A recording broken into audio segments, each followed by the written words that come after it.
Cari maklumat dan berita politik yang bebas, kupasan yang tepat, panas. Dapatkannya secara eksklusif hanya di Jom Channel.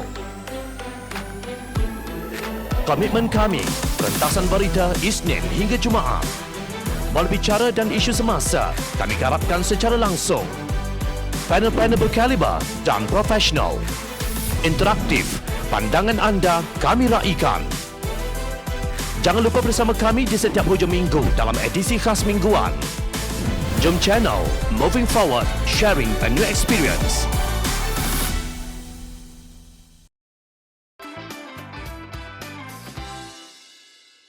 Skandal 1MDB, satu fitnah, saksi muncul sebaliknya. Mahkamah Tinggi diberitahu ahli perniagaan Low Tejo atau Jolo bukan sekadar kenal tetapi mempunyai hubungan baik dengan bekas Perdana Menteri Datuk Seri Najib Razak. Ahli perniagaan dalam buruan itu merujuk Najib sebagai bos atau PM menerusi percakapan serta cadangannya dalam mesyuarat jawatankuasa pemandu Lembaga Pelaburan Terengganu TIA. TIA adalah syarikat pelaburan strategik yang kemudian dijenamakan semula sebagai One Malaysia Development Berhad 1MDB. Bekas pengarah bukan eksekutif 1MDB Tan Sri Ismi Ismail dalam keterangannya di Mahkamah Tinggi berkata apa yang beliau nampak ketika Jolo berada dalam jawatankuasa pemandu TIA adalah lelaki itu berperanan sebagai penasihat Najib. Menurut Ismi, Jolo hanya mempunyai lantikan rasmi dalam jawatankuasa pemandu TIA sahaja dan tiada cadangan untuk melantiknya dalam 1MDB. Apa yang saya tahu, Jolo masih berada di sebalik tabir 1MDB kerana saya dan ahli lembaga pengarah BOD yang lain selalu menerima email daripada beliau iaitu cadangan kepada lembaga pengarah dan pihak pengurusan berkenaan pelaburan dan pembangunan yang akan dijalankan oleh 1MDB. Saya tidak tahu apa kapasiti Jolo memberikan email itu dan tahap pembabitan beliau dalam 1MDB. Apa yang saya dan BOD tahu, Jolo mempunyai hubungan yang sangat baik dengan Najib. Disebabkan hubungan baik ini, BOD tidak mengabaikan langsung cadangan Jolo. Tetapi apa yang saya lihat dalam BOD, setiap perkara itu mestilah melalui arahan yang betul dan mengikut prosedur, katanya lapor Berita Harian. Saksi penawaan ke-13 itu berkata pengenalannya dengan Jolo adalah ketika pelantikan jawatankuasa pemandu TIA di Istana Terengganu pada awal 2009. Jolo memperkenalkan diri secara santai. Ismi mendakwa tidak mengetahui kapasiti Jolo hadir dalam majlis berkenaan. Namun, beliau beranggapan dan berpandangan ketika itu bahawa Jolo adalah penasihat kepada Sultan Terengganu, Sultan Mizan Zainal Abidin. Jelas saksi, TIA ditubuhkan bertujuan menarik pelaburan dan melaksanakan pembangunan di Terengganu yang konsep asal antaranya membangunkan Pulau Bidung.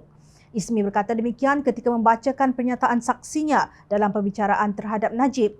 Najib yang juga pengerusi Lembaga Penasihat Barisan Nasional berdepan 4 tuduhan menyalahgunakan kedudukannya untuk memperolehi rasuah berjumlah 2.3 bilion ringgit daripada dana 1MDB dan 21 pertuduhan pengubahan wang haram membabitkan jumlah yang sama.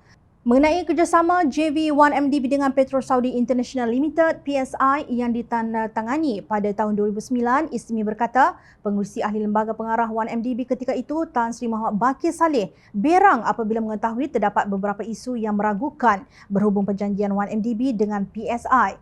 Katanya JV tersebut berbeza dengan apa yang dipersetujui sebelumnya dengan beberapa klausa tambahan pada perjanjian. Sedangkan perjanjian 1MDB dengan PSI sepatutnya merupakan inisiatif antara kerajaan dengan kerajaan.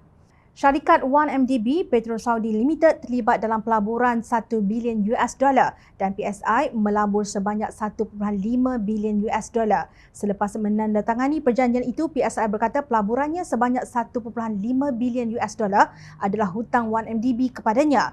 Namun sebanyak 700 juta US dollar daripada 1 bilion US dollar tersebut telah dipindahkan ke PSI menerusi syarikat Goodstar yang katanya afiliasi PSI. Sebenarnya Goodstar ialah syarikat milik Jolo. Sebelum itu, saksi pendakwaan ke-10 yang juga bekas Ketua Pegawai Eksekutif CEO 1MDB, Muhammad Hazim Abdul Rahman berkata, Jolo beberapa kali menghadiri mesyuarat yang berjalan di rumah bekas Perdana Menteri itu di Langgak Duta, Kuala Lumpur.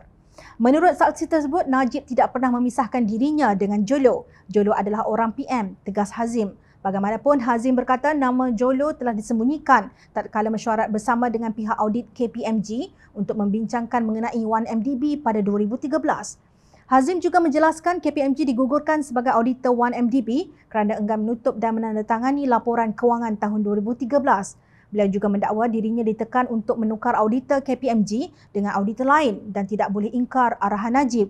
Siasatan Jabatan Keadilan Amerika Syarikat DOJ mendapati 1MDB diseleweng untuk membeli hartanah, lukisan, barang perhiasan dan kapal layar. Dakwaan penyelewengan ini mula didedahkan oleh Wall Street Journal pada 2 Julai 2015.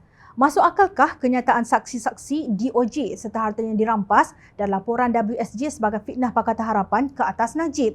Jika fitnah, kenapa sampai sekarang Najib tidak failkan saman terhadap WSJ pada Selasa berhubung laporan mengaitkan beliau dalam dakwaan penyelewengan wang dari 1MDB berjumlah 2.6 bilion ringgit?